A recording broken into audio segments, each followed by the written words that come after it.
Whether your beer is in a bottle, can, or glass, kick back and relax. It's Better on Draft.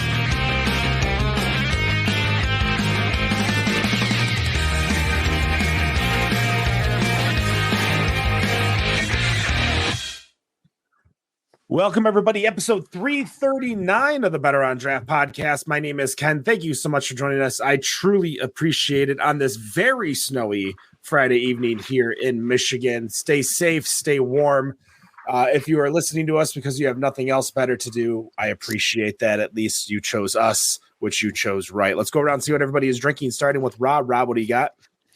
I have from Traders Brewing a Bart's Badass IPA. I think it's just badass.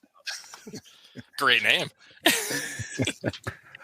Daniel, what do you got? Anything? Yeah, I've got a Burke's Brewing Unforgiven Porter. And then if that's not enough, I've got a Shining Peak Coffee Stout. Are those New Zealand beers, I'm assuming? They are, yes. All right. For myself, I am pulling the Nick for today also. I got a Vandermill hard cider. Just the regular ass cider that they have, and then I've got a Italian style Rubicon Pilsner from Old Nation that I am drinking. I did not do my my 2 for $2.50 tall boys this week. No, well, you do that if you're doing a Nick. You do that to punish yourself for some reason that I don't understand. Yeah, I also drink Labatt Blue for $2.50 and not Natty Ice for $2.29. Those are 2 for $2.29, aren't they? Yeah, 2 for $2.29 or 2 for $2.50. Gotcha. Spend the extra 11 cents. Extra 11 cents for my Labatt Blue Light. Yeah. We do have a guest. It's been a minute since we've had one, the first one of the new year. Why don't you introduce yourself, tell us who you are, and what you do within the world of craft beer? Is that me? That's you. And what are you drinking? Right on. Yeah. Hi, I'm Bart Hensley with Traders Brewing Company, located on the northwest side of Indianapolis, Indiana. Just chilling tonight, man. It's been a hectic week, and drinking a little Heckin' Good Kolsch, one of our specialty beers on tap right now. So I stocked up earlier this week with a little Sixtel keg of it to bring to my house to put on draft, and I thought, what better opportunity than drink a draft beer on the Better on Draft podcast, right? That's perfect. My first question: how did you get into the world of craft beer? Like, what was your entry point into drinking craft beer, or discovering it? My father-in-law, Dale, he's been a longtime home brewer, going home in college with my wife, who's obviously my girlfriend at the time, kind of meeting him, hanging out with him in the kitchen. And then when my mother-in-law kicked us out of the kitchen from brewing home or making home brew, doing it on the back patio, we had some family friends that started a brewery in Western Massachusetts, brew practitioners out of Florence, Massachusetts, and they moved down to Springfield, Massachusetts recently, helping them kind of get started up, building stuff out, going out there and helping Joe with some batches, really kind of made us want to do it here in Indy. So definitely my father-in-law was a big inspiration. Honestly, until that point, I was drinking shitty vodka at frat parties. So he really kind of opened my mind culturally when it came to the whole craft beer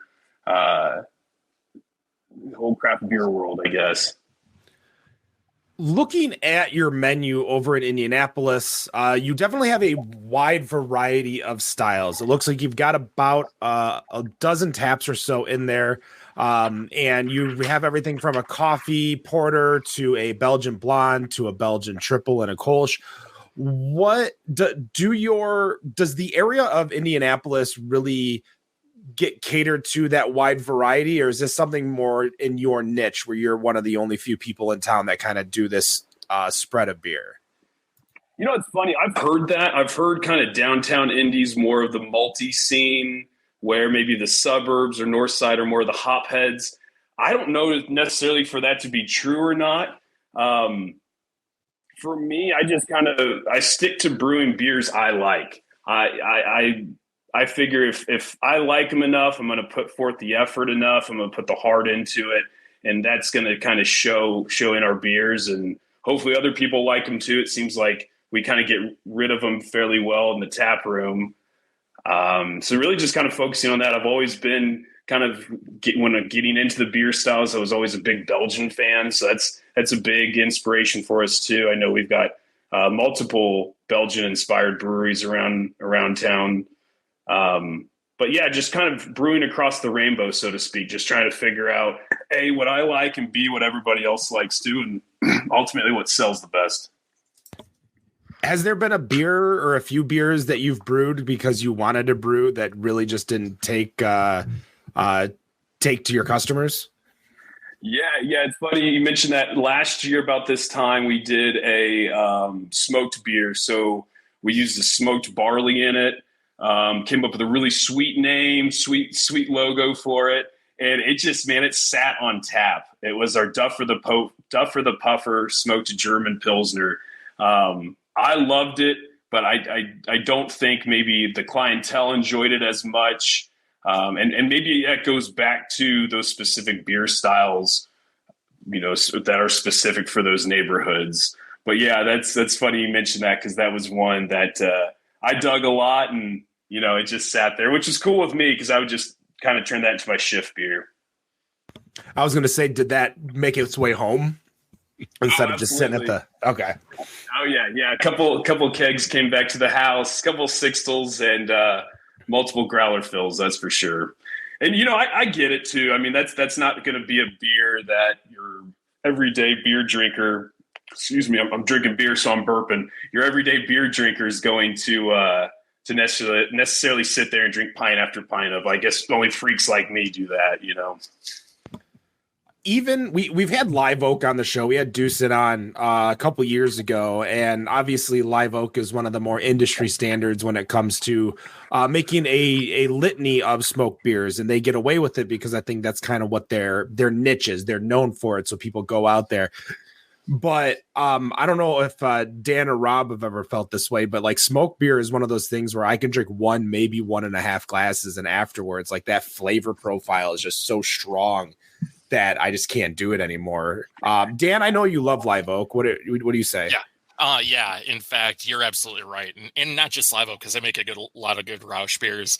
I think a couple of weeks ago I actually brought up the Alaskan smoked porter. It's a really good beer, but it's one and done. That smoke just gets to you at some point, where you really do need something to kind of clean the palate after drinking it. Before I pass, go on, Rob.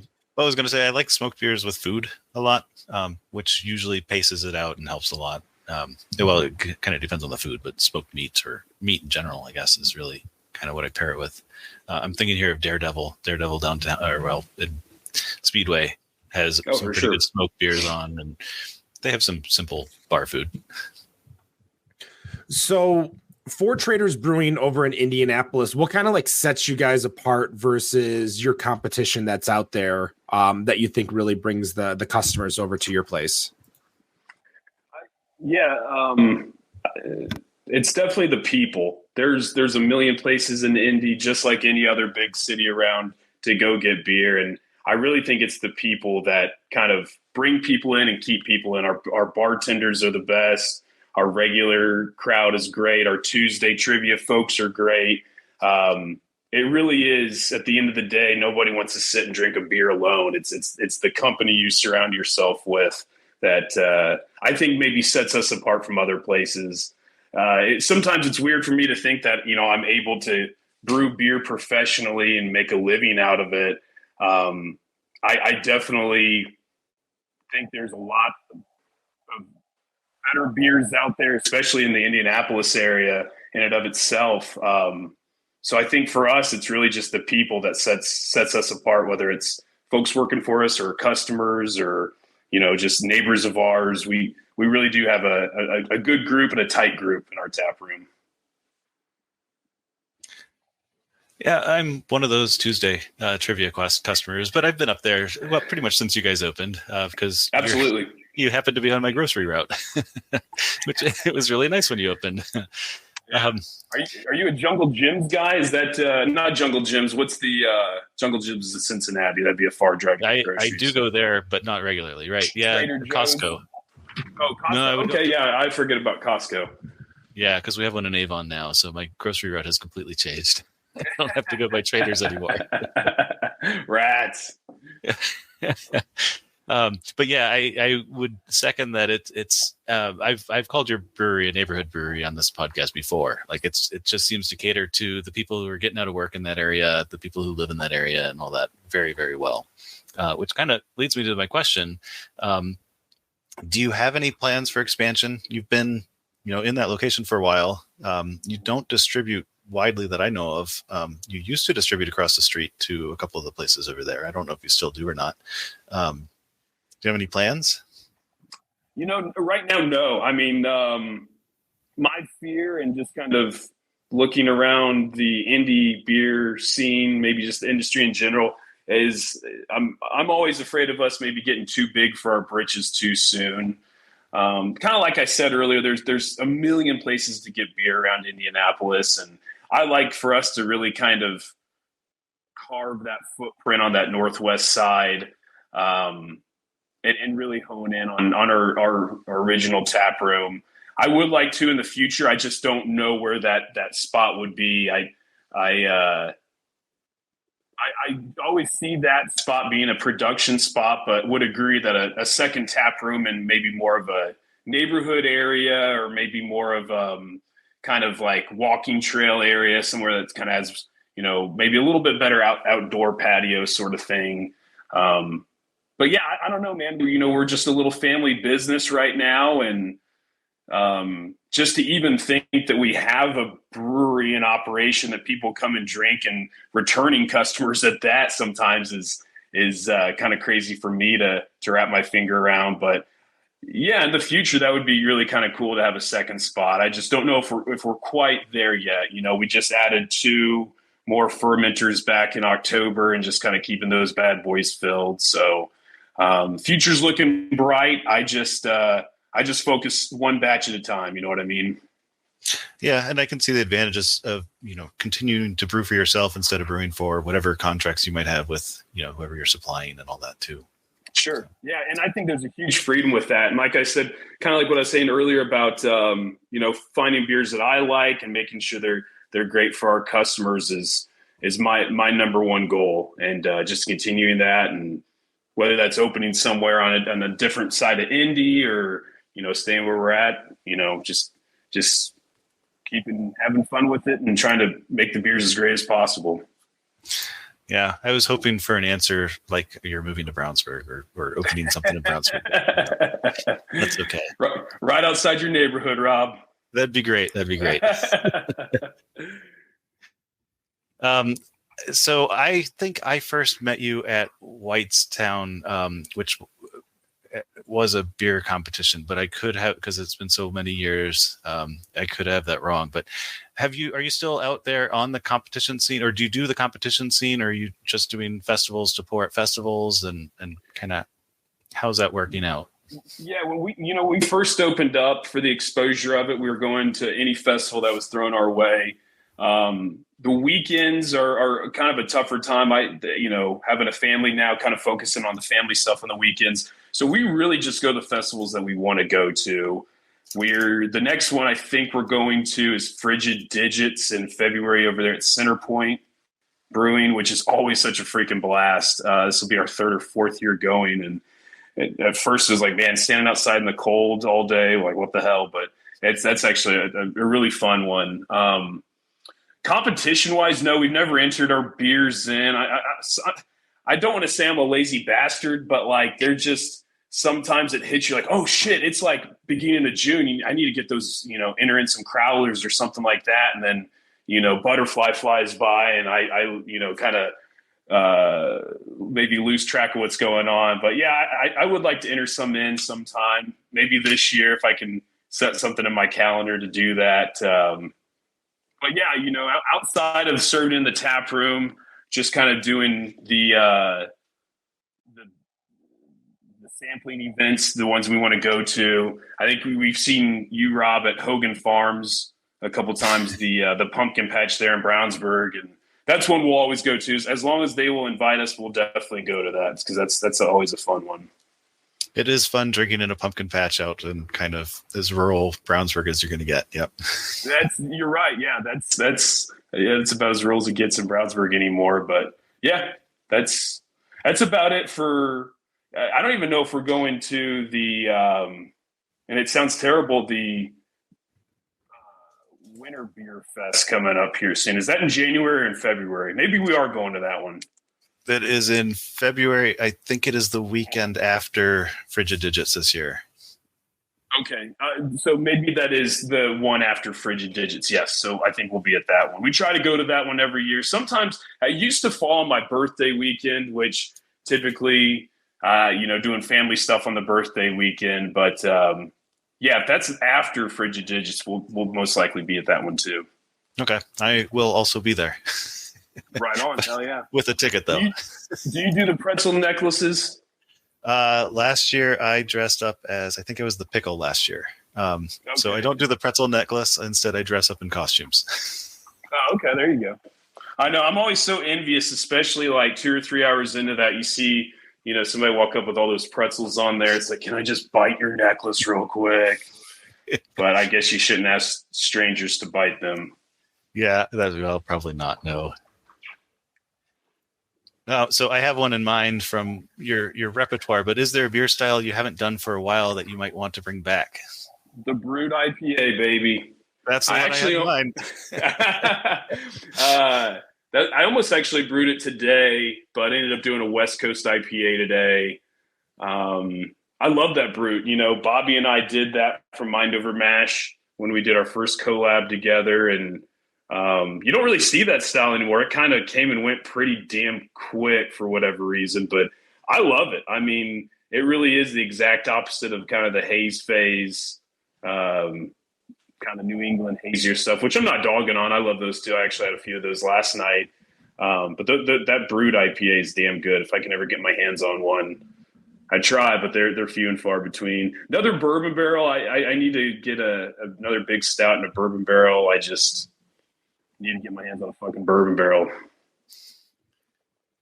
Yeah, well, right. You've got an anniversary coming up, so that seems like the thing to do for it, right? It does, right? And maybe not for that mere fact, right? Is everybody does some sort of bourbon barrel, at least it seems like, for an anniversary. I don't know. I do need to kind of get my ducks in a row and figure out what's going to be going on tap for that. So. No, I do got to say, there's nothing wrong with doing a bourbon barrel release, especially for an anniversary. There's a reason so many of them get made. I mean, people love them. And unfortunately, there's a lot of places that don't make them a lot of the time. So it's always a nice treat to find them out there. So I've got a pretty decent question here for you, Bart, and I hope Ken's paying attention. So first off, do you do flights at your brewery, and how do you feel about them? As long as I'm not pouring them, they're fucking awesome. Yeah, we do flights. We have a joke in the tap room. The only flight, there's a bartender. He's like, the only flight I pour is a 16-ounce flight, and it's like, I get it. But yeah, we do the flights. Good, absolutely.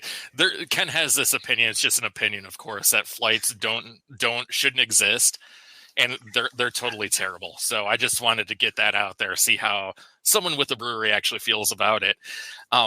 He gave you his opinion too. He says, as long as I'm not pouring them. That's fine, but he said, but they're awesome. So don't forget that part. We're not editing history here. I'm the one that does all the edits, Dan. Just anyways, I noticed on your website you have an option for donation requests. Talk to us a little bit about that. Have you had a lot of companies or organizations reach out to you, and what have you done for them? Yeah, my wife kind of heads all the donation, kind of the technology side of it. That's why it took me 25 minutes to essentially click a link and hit 2 buttons tonight. But yeah, we get them probably once a day, to be honest with you, because we get email notifications. We did one for MLS a while back. I think we've got one coming up here soon for like the Girl Scouts. That's kind of one area. The donations I don't really have much going on with. I think my wife and maybe even sister-in-law kind of take care of all that. Okay, it's still a really great thing. You don't see that too often where someone can go right to a brewery. We always hear about breweries basically, running on a shoestring budget. People think they're just raking in money most of the time when it's actually not the case. Tell us a little bit about the Indianapolis craft scene. I'm thinking back, we've been doing this show a while. I don't think we've had too many breweries from your area. Just tell us what it's like a little bit as far as the overall scene there. Oh man, it's badass. I mean, I there's not one what I might call like corner of Indy that doesn't have good beer, and I think a lot of times it gets looked past because we're kind of a flyover city. I mean, you're here for the 500, and that's literally the only thing people know about Indianapolis. But our beer scene's huge, and like I said, it's such a big enough city that I do think that there's pockets of flavors in each spot, whether you're downtown, or you're out in the suburbs somewhere, or even out in some of the rural areas, we're starting to get craft breweries. And I think that's great. I mean, that's one of those things that anything that can be made from scratch is better than something that's mass produced. And it just goes to show you that people really do care about what's in their glass, and instead of maybe just drinking something to get drunk or whatever. But yeah, we've got a lot of great breweries. We were inspired by, I would say the main ones that we were inspired by were definitely Beer Brewery. The guys over there at Deviate, which aren't too far from us. And then our friends out in Massachusetts, kind of what they were doing too, just for the mere fact that the independence of being able to brew what you want and keeping it on tap, and again, enjoying it with other people, I think is the most important part of it. Now, I'm actually stealing this from Rob. He gave us a lot of information about the area since he's the only one from Indy. According to him, it seems like the craft beer market there is crowded. Does it feel that way? And how do you compete in that? I don't know. We're not on any grocery store shelf. You literally have to come to us if you want to try our beer. So yeah, there are a number of breweries, but I still don't think there are enough. Kind of talking to some other brewers in the area, how great would it be for Indianapolis to be that destination spot where you come to the north side of Indy and it's literally just like going downtown Denver, where it's tap room after tap room after tap room after tap room. So I can understand maybe what Rob's saying there, but I personally don't think there are enough breweries and or tap rooms in Indy yet. Do you know roughly how many? Because you mentioned Denver. We've talked about it several times. They have over 150 or 250. I can't remember. It's a really big number. They have more than LA and Phoenix, which are, the second and fifth biggest city out there. So yeah, you're definitely right. It's crowded, but all of them seem to stay in business. Rob, do you know maybe around how many?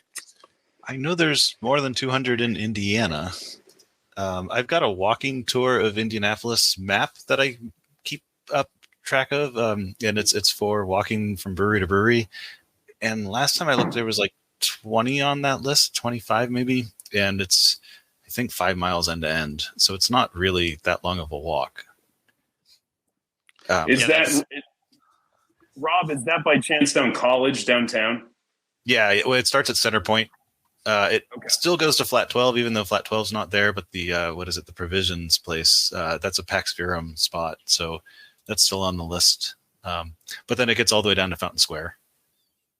Oh wow, that is a little bit of a walk, then, isn't it? So yeah, I don't know. I've done that walk a few times. It's a lot of fun. The bits that we remember. If there's 200 in Indiana, would you say Indianapolis has half of that, or do you think less than 100? It might be less than 100, but not much. And if we're including Carmel Fischler's right. side even, then yeah, it could be 100 or more. Yeah. I don't know. And I also feel like Indy, compared to maybe other cities, I don't know, where are you guys out of? I heard Michigan maybe.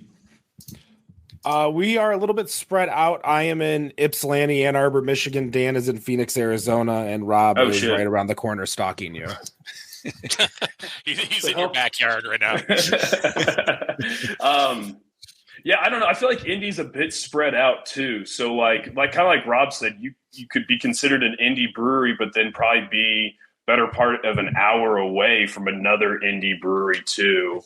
So I don't know, man. I definitely think there are, a lot of good breweries, but I don't necessarily think more beer is a bad thing. But I would say your corner, the northwest corner, there's not as much. You got to get up into Zionsville, which, and even when you get up there, there's North High and right. And then do they brew on site there? I don't think so. No. So I guess Danny Boy's up there. Yeah.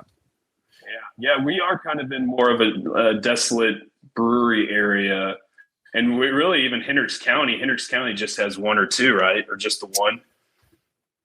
Yeah, we might be down to just the one now. Yeah. And isn't that wild? I mean, that's literally the county that touches Indy, and there's just one over here. Yeah.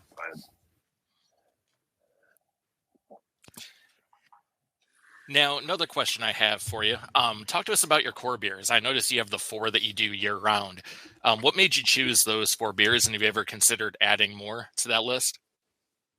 Yeah, we have the 4 core, the Badass IPA, which is kind of our West Coast, damn near a double IPA, all Citra dry hopped or all Citra hopped. Then we got the Building 1, the Pale Ale, which is kind of a 5.6er. Rob's drinking the Badass right now. It used to be Bart's Badass, but the funny story about that is I was a teacher, and I wasn't necessarily told to drop the name, but I was kind of maybe I guess I was told that it was a bad idea to have your name on a beer. Little did they know I wasn't going to be in teaching much longer, at least at that time. So we just dropped it to Badass, and it just took so long to write Bart's Badass IPA on a growler lid too. Now, were you teaching kindergarten, or we're worried about the kids learning bad things? No. I was a special education teacher here in the town we live in for about 7 years. And then I guess 3 or 4 years into starting the brewery, was able to kind of quit and do that full time. Gotcha. Okay. Yeah. But yeah, so we got the Building 1 Pale Ale, which is some more Citra Mosaic hops, the Pater's beer, which is a Belgian blonde, just a really easy drinking Belgian Pilsner, and then the Marlowe Amber Ale, which is essentially, and I don't, knock me for saying this, but this was a Fat Tire clone that I had kind of rigged up, kind of doing Fat Tire clones with my father-in-law back in the kitchen. His favorite beer is an Amber Ale, and so we named it after him. His middle name's Marlowe. And then the other question about adding more core beers to it, we always keep some sort of hazy on, some sort of New England, but we don't, I like to change out what hops are going into those. So always some sort of hazy. And then it's nice now kind of having some additional tanks that we can play around with and, have some different beers on throughout the year. And, you bring up, making the Fat Tire clone. I feel like even when I started home brewing, that's one of the first things I made. I feel like that's a route everyone goes. So you bringing that up, I actually have another question for you. Talking about Fat Tire, I actually last week, about a week ago, I had the displeasure of tasting the new version. Have you had a chance to try that as of yet? And if so, what do you think about it? I have not. No. How long ago did they come out with the new version? What's the new part of this version? So it's been probably at least a year. Has it been a year? It is basically. It reminded me of like a Miller Lite. Honestly, it was. I felt, and I told these guys that they might just need to kill the brand and go all in on Voodoo Ranger, like they seem to be doing. But it's a real disappointment to see what it's turned into. Yeah, dude, I didn't realize Ranger turned into Voodoo Ranger until like 2 years ago. I went in because I was looking for like the Ranger and a Rampant, which I always thought the Rampant was a badass double IPA or a good double IPA. And I was like, what the hell happened to it? And it's like, oh, they're called Voodoo Ranger now, which I get it, marketing side, but it kind of makes you, it makes you really miss the old school ones. Founders Breakfast Stout did that recently too, right? They don't have the baby on the label anymore. Now it's something else, and now it's like a chocolate breakfast stout. Yeah. And I don't know, that just maybe goes to show you how often I go into the liquor store and look anymore. But yeah, I was kind of, I thought that was wild that both the breakfast stout and the Rampant and Ranger, especially that Rampant, man, that was such a damn good beer. But oh well, you figure out Santa Claus isn't real, and it all goes down the drain from that's absolutely true. And it feels, you mentioned the Ranger. I haven't had that beer in probably 8 or 9 years. So I get what you mean. It seems like they've gone towards that, cornering the every 7-Eleven, every gas station that sells beer is where they've gone with that. Rob called it mediocrity, I believe, is what I remember the term was. But it gets people drinking craft beer, and Sierra Nevada seems to be going after that market now too, with their Little Things line. So it obviously works. So people are seeing that. I want to touch on, you had mentioned making, we talked about the bourbon barrel beers. Talk to us about what you've made in the past, and how hard is it for you to get bourbon barrels to make these in? Yeah, if you want to get a bourbon barrel from Kentucky, you almost spend more, at least outlets I'm going through, spend more on shipping the barrel up here. And hell, Kentucky's literally one state away. We've had some success with some distilleries downtown Indy, but again, not a true bourbon barrel. I don't even know the difference between bourbon and whiskey because I don't really do the hard liquor. But yeah, it just seems like the barrels aren't expensive. They just get you on that freight charge. And it's not necessarily so much of that. Probably a little bit of it too is me just not doing them. It's a patience thing too. I'm somebody that's like, all right, they hit our gravity. Let's go. Let's keg it up. Let's drink it. But yeah, I guess I need to start kind of looking into getting a little bit of patience and then just brew a big ass beer and throw it in a barrel for a couple months. Do we need to get Bobby to come up there? Doesn't Bobby help you do the barrels? Yeah, he does. Yeah, Bobby's the barrel master. He actually gave me a piece of equipment to transfer them to and everything. So I know we're going to have to get Bobby up there. I don't think Bobby's seen the new tank since we got him put in. So I'd love for him to come up and check him out and brew something together. All right, just wanted to clarify, since you weren't sure the difference between bourbon and whiskey, I'm sure other people don't as well. It needs to be 51% corn in the mash, and it has to be made in America. That's actually threw me off until I remembered looking for bourbon barrel-aged beers where I'm at currently. No one's got bourbon barrels here because they're not coming, 8,000 miles. So you want to look for the whiskey barrels. Final question. I'm going to shoot it over to Ken here for a couple more. Rob had asked you beer you haven't made in a while. What's a style you haven't made as of yet that you want to try? Question for me? Yeah. Yeah. Now that we kind of have these newer tanks with a little bit of glycol capability, definitely doing some lagers. I'd love to get some sort of Marzen or, Oktoberfest style beer in September, but messing around with being able to control that temperature is going to be huge for us. So doing more stuff like the Kolsch, doing stuff like the lagers. I'd love to do a steamer beer. We used to have a brewery down in Plainfield, just south of where Rob and I live. They did a California Common that was freaking awesome. And that's just not a style of beer that you see around, and maybe just the mere fact that it's such an old school style beer. I think that'd be a fun one to do, and maybe messing around with some fruit added to something like that. I think this year, especially, we're really going to be focusing on a lot of the fruit forward beers. That seems to be what sells. The second our kettle sours kick on tap, we get the question, when's the next kettle sour? When's the next kettle sour? And so just trying to keep up with those two. But yeah, I'd love to kind of get into messing around with some of these lager yeast or some of these hybrid yeast that we can really kind of play around with, and especially do some of these beers we haven't been able to do before.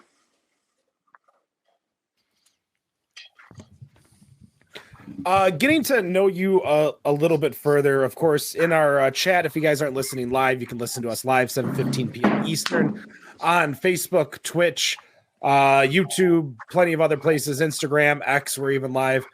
Greg Kendall is excited for the Oktoberfest that is upcoming, hopefully this year for you. To get to know you a little bit further, so you were a special ed teacher prior to joining the brewing industry. My first question now, not necessarily like, were any students in the entire school, did they find you before you opened the brewery and left teaching? Because we've had that with there was an Ohio podcast that actually brewed beer, home brewed, opened up a brewery, and all their kids found them online, and they were all like worried they were going to lose their job when they were found out. Oh, no. You know, the population, my kids, they were such sweethearts. They, I don't necessarily know if they were on the internet as much. I taught life skills special education. So the population of folks I worked with, some of their parents knew. And it's funny, some of their parents actually came to the bar while we still had it open. And it wasn't anything like me passing out coupons or anything at parent teacher conferences, but just kind of casually came up in conversation. That is something that, you know, it's funny, when I was teaching, I would never wear my school logo out to eat, especially, or, you know, if we were out drinking or at a bar or something. And that's something I think non-teachers take for granted. And my wife would always kind of roll her eyes like, it's just a shirt. It's like, well, I don't want to get in trouble, you know? So I can kind of see where they're coming from, their kids finding them. If one of my students came in that were, you know, now of age to drink a beer, I drink a beer with them. Most of my students I actually worked with were 18 to 22. In the state of Indiana, you can stay in school and get like job skills and work on social life skills until the age of 22, and actually get your diploma then too if needed. So, and it was kind of cool, man. You know, when I started, I was 23, and I had a young man in my class that was 21, and you know, it was almost more or less like teaching your buddy, so to speak. So what made you want to get into teaching? Did you want to get into teaching special education, or was that kind of just where life fell at 23? Yeah, no, my mom, lifelong educator. My aunt was a lifelong educator, both retired now.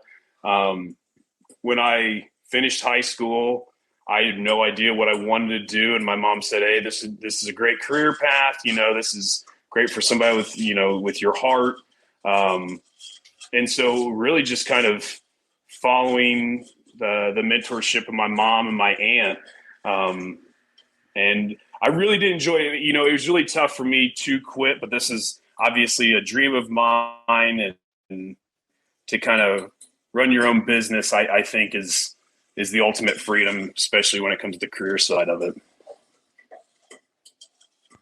You mentioned your wife does a lot within the industry too. Is she full-time at the brewery too, or is she holding down a full-time job to, because we do know that trying to open up a brewery isn't necessarily the most lucrative of career paths.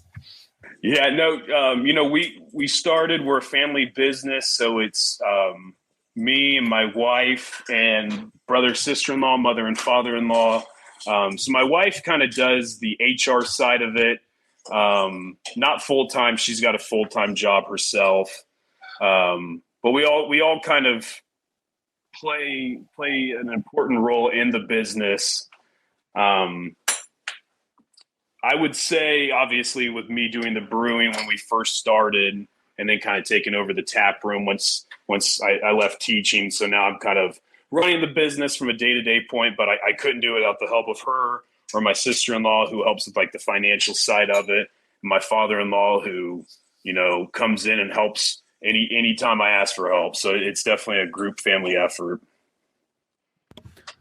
Where have been some of your favorite places to do market research across the country? Are you, you know, do you like Chicago maybe because it's a little bit closer, or maybe somewhere in Ohio like Cincinnati? Like what are some of your favorite spots that you like to do research, we'll call it? At my own bar, to be honest with you.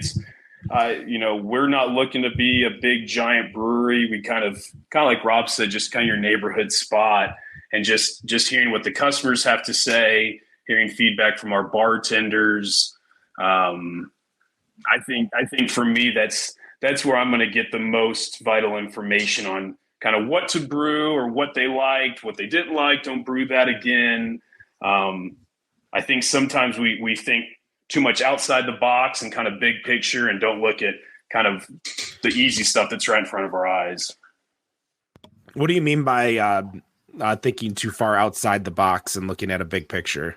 Sure. Yeah, I mean, we don't sell in any grocery stores or any restaurants. Like I said earlier, you kind of have to come to us to drink our beer. So I guess from a marketing standpoint, just kind of figuring out what our customers, our everyday folks really like to drink, and just keeping up with that. So you're drinking the Kolsch, I believe, right now. Is that your go-to style? Empty. I'm sorry, you were drinking your Kolsch. Is that your go-to style when you get out of the bar, or do you prefer other styles? Yeah, it kind of depends on the day. I'm a hophead at heart. I drank a lot of hazy IPA last night, so just kind of sticking on the lighter, kind of crisper side tonight. I love them all.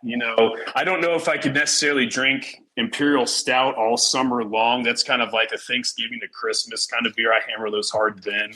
Calories don't count between Thanksgiving and Christmas anyways. Wait, are you saying you don't mow your lawn while drinking a 18% barrel-aged stout?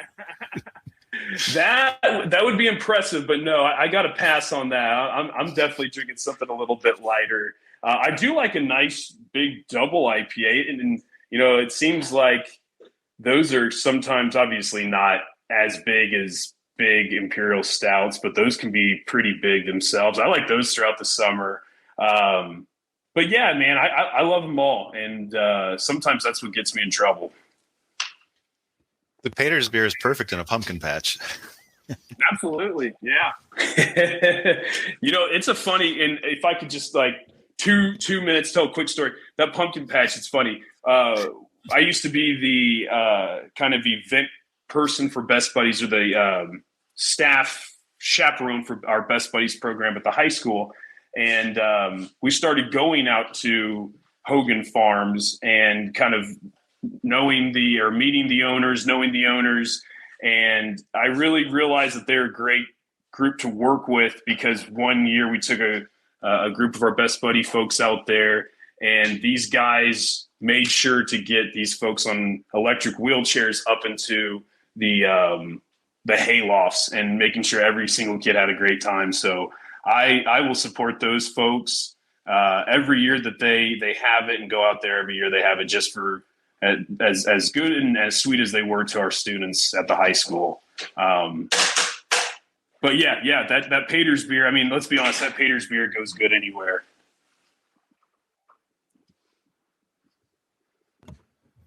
When you opened in 2017, I believe, correct? Yes, sir. March 2018. I think the LLC was founded in 2017. All right. So March 2018, the craft beer industry has definitely gone through a weird change between COVID, between the flavor profiles, and how people have kind of gone really hoppy to a little bit less, the haze craze. What is something you wish you knew in 2018 that you wish you could go back and tell yourself today? Lift with your legs, not with your back. Well, that's a good start.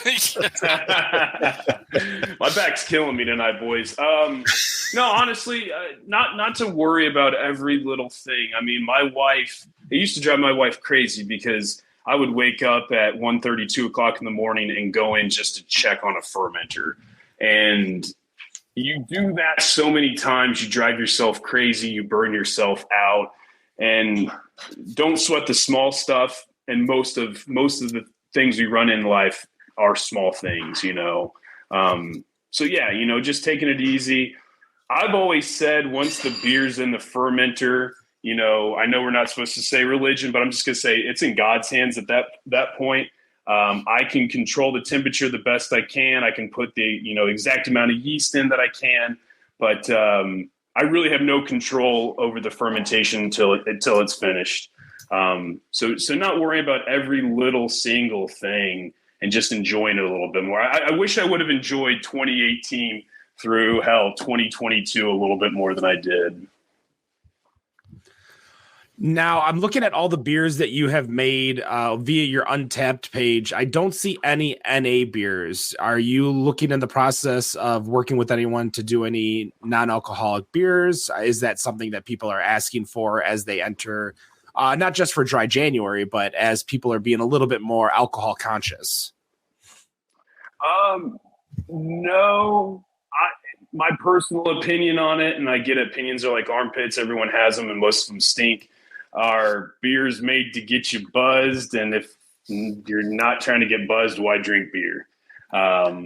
If people want to bring in our tap room NA beers, they're more than welcome to. We have a gentleman that does that on a regular basis, but I have no interest in brewing the NA beers.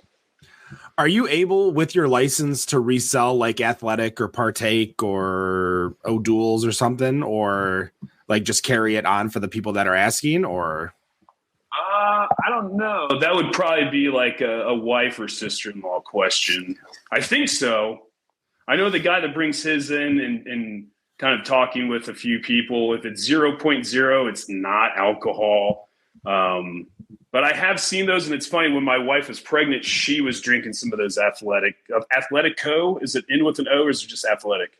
Athletico is the leisure brand where Athletic is the brewery. Okay. Yeah, and I actually had one of those. It tasted like an IPA.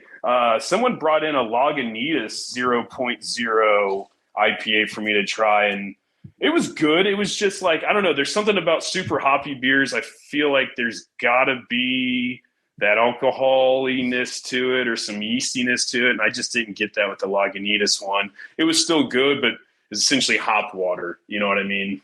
I was gonna say, what about like just regular hop water or hop tea out of Hoplark? That's just hop infused beverages. They're not even beer. Yeah, I don't know if I would do that. When we first opened up, we were doing a non-alcoholic root beer for a very short time, and that just became a sticky mess, and I really didn't kind of want to mess with it anymore. But yeah, I don't really have any plans of doing a non-alcoholic beer. Okay, there is one thing that I do want to mention for the guests that are listening. So there is legal qualifications when you're talking about NA beer. An NA beer can be 0.5% or less. A zero, like Guinness Zero, Lagunitas, I think, or Labatt Zero, can be or has to be 0.0. So if you say 0.0, or you say zero, it has to be 0.0. If you say NA, it can be 0.5 or less. No, yeah, so you can drive around drinking those in the car. Like in front of a cop, they can't do anything. I mean, I feel like in the state of Michigan, since we tax and regulate NA beer as beer, they might still consider it open intox. It's something I would not want to upset an MSP officer. Well, yeah, they would do it because they'd be mad at you because you were doing that and they had to like take the time. So yeah, you're getting something out of it. What about kombucha? Kombucha, at least in Michigan, is still regulated as beer. Really? Yeah, because it has alcohol in it. It might be in the realm of cider and wine as opposed to beer, but nonetheless, it's still like taxable in that area. So you still have to be 21 to buy NA beer as you do to buy kombucha. No shit. Is that how it is here in Indy, Rob? No, we can buy kombucha. Well, I've only ever bought it I bought kombucha in grocery stores and stuff, just in the cooler, normal cooler. Here in Michigan, we do have at least two hard kombucha makers too, that do kombucha beer and kombucha tea that is like 5%, not 0.5, but actual 5%. If you are in the state of Michigan, Unity Vibration is the big one. They actually distro fairly well. So if you're looking for something that is easily one of the better kombucha beers out there that I've tried, that's been that's an alcohol kombucha. Before we get into the final questions and let you go for the evening, I know we're running a little bit late. I appreciate your time. I want to go back to the question that Dan asked you about beer flights, because as for me, I understand why people, as in the consumer, likes beer flights, but I feel like you really showed that like beer flights can just be such a pain in the ass when 6 people come in all wanting 6 flights of 6 different beers, and that's 36 tiny glasses. If you could, do you think you could get away with your business model to not have flights anymore? For us, yeah, I'm sure. I'd have to look and see what we sell in flights. I know just printing off the little papers, I print off maybe 24 a week. So, yeah, I would guess so. I mean, it's always good to give folks the option, whether that's a half pint, whether that's a 5-ounce little sampler, whether that's a 16-ounce. But yeah, I could see getting rid of flights. There would probably be a lot of angry brew bus people, but shit happens. Do you get the brew bus up there often? There for a while, post-COVID, no. There seems to be a new one that's coming, and I couldn't tell you the name of it, but there seems to be a new one coming probably about every weekend or so. Pre-COVID, we were getting them 2 or 3 times a week, which is great. Sometimes when they would leave one brewery, and then if you were like the first brewery, it's not that great because everybody's awkward, like a middle school dance, standing around. If you're the last brewery, you might be cleaning up somebody's puke in the bathroom. So it's nice to be either that second or third stop on their trip for the night. I think in your location, you might be last after Deviate. So that would be a problem. Yeah, they come from there, and you always have a good time when you go to Deviate. So I get it, All right. As we end each and every show, we ask you a final question that is a little bit more on the lighter side. Then we give you the opportunity to make sure everyone knows where you're located, how to get your beer. We're going to start with Dan. Dan, what's your final question for Bart? All right. Yeah. Fun question here today. So as y'all recall, all of us here should know about it. Friday, November 19th, 2004, the Malice at the Palace between the Pacers and the Pistons. Bart, did Ron Artest, a.k.a. Meta World Peace, get screwed in the punishment that he got? I mean, he was laying on the press box. He was trying to just do his thing. Some haggard Pistons fan threw a beer at him. I couldn't say that I wouldn't do that. So he was probably in the wrong, but I think we would all go after that fan. I guess you guys are probably Pistons, or Ken, you're probably a Pistons fan, so. So Dan is an original Michigander. He did move to Phoenix 7 or 8 years ago. So yeah, I'm a Pistons fan. Dan at least was a Pistons fan. He's starting to be like a Arizona bro. So yeah, I'm a hockey fan. He might like it. Is Steve Nash still playing with the Suns? Is that what you're? No. What year is it? I think that was 2004. Yeah, that's funny, Dan. I was in middle school when that happened. Me and my buddies were watching that in our bonus room on a giant like I don't even think it was a plasma TV. It was one of those giant box TVs. We watched that. We're like, dude, is this WWE? What's going on right now? Such an amazing thing. Like, you'll never see anything like that again. It's just amazing, especially, the rivalry the Pacers and the Pistons had. It made it kind of perfect. And poor Reggie was on the bench that night and wearing a suit with a cast, and he wanted to get in that action too, but they're holding him back. So yeah. Remember, Tayshawn's the one that stopped him. That was the change of that whole series. Yep. I think O'Neal the center then too. I don't know. It doesn't matter. Jermaine O'Neal, yeah, he was a center back then. Was he? Rob, what's your final question for Bart here? Are we getting an MLS team? Will you do a beer for them if we do? Sure. Yeah, if they want us to do one, we'll put one together for them. Isn't there a stadium downtown? They're talking about building one, but not officially MLS. They're talking about building a stadium for the Indy 11. Okay. Yeah, for sure. If there's, I'm a cage fighting fan myself. So if there was ever any cage fighting promotion that needed like a blood orange IPA or something like that, that would be more up my alley, but soccer's cool too. We would love to do one. There are an awkwardly large amount of cage fighting and MMA organizations across the United States. I can't tell you how many times I'll go to a casino here in Michigan and you'll see like Joe's MMA extraordinaire number 38. And you're like, who's fighting? And then, of course, you get like Dan the Beast Severance fighting still because he still needs a paycheck. I guess that's gonna really, really change my question. But if you are, depending on how deep of an MMA fan you are, my question to you is who would actually win in an MMA fight? And these are going to be two MMA fighters, Bobby Lashley or Jake Hager. I guess I'm a bit of a casual fan. I don't know either one of those guys. So those are both former wrestlers that went into MMA. I think they both fought for Bellator. I think Bobby Lashley was a Bellator champion, wasn't he, Dan? I can't remember. I feel like Hager's had better success, but Bobby was a while ago. I can't remember what he did. All right, so I'll change the question. Do you think Brock Lesnar could come back into the UFC and have a decent fight in a heavyweight bout?